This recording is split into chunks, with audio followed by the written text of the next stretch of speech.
40 দিন বন্ধ থাকার পর 9 এপ্রিল আবারও খুলে দেওয়া হয়েছে জেরুজালেমের আল আকসা মসজিদ। যুদ্ধের কারণ দেখিয়ে ইসরায়েল এই বিধিনিষেধ আরোপ করেছিল। ফজরের নামাজের জন্য শত শত ধর্মপ্রাণ মুসলিম সেখানে সমবেত হন। দীর্ঘ সময় পর মসজিদে প্রবেশ করতে পেরে কৃতজ্ঞতা প্রকাশ করেন তারা। জেরুজালেমের বাসিন্দারা সংবাদ মাধ্যম রয়টার্সকে বলেন, মসজিদটি তাদের জন্য খুলে দেওয়ায় তারা আল্লাহর কাছে কৃতজ্ঞ। তাদের কেউ কেউ শোকরানা সিজদা দিয়েছেন। তারা আশা করছেন মসজিদটি সবসময় খোলা থাকবে আর কখনো বন্ধ হবে না।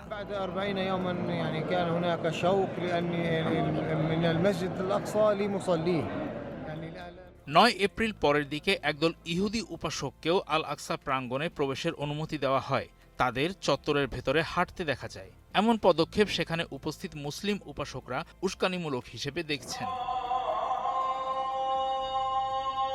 মুসলিম কর্তৃপক্ষের সঙ্গে কয়েক দশকের পুরনো স্থিতাবস্থা চুক্তি অনুযায়ী আল আকসা চত্বরটি একটি জর্দানীয় ধর্মীয় ফাউন্ডেশন দ্বারা পরিচালিত হয়।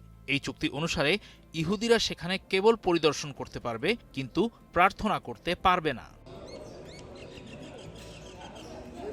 গত 28 ফেব্রুয়ারি ইরানের ওপর হামলার পর নিরাপত্তা ব্যবস্থার অংশ হিসাবে আল আকসা মসজিদ বন্ধের নির্দেশ দিয়েছিল ইসরায়েল। বিষয়টি ধর্মপ্রাণ মুসলিমদের মধ্যে ব্যাপক ক্ষোভের সৃষ্টি করে। 8 এপ্রিল মার্কিন প্রেসিডেন্ট ডোনাল্ড ট্রাম্প ইরানের সঙ্গে যুদ্ধবিরতি ঘোষণার একদিন পরই পবিত্র স্থানটি আবার খুলে দেওয়া হলো।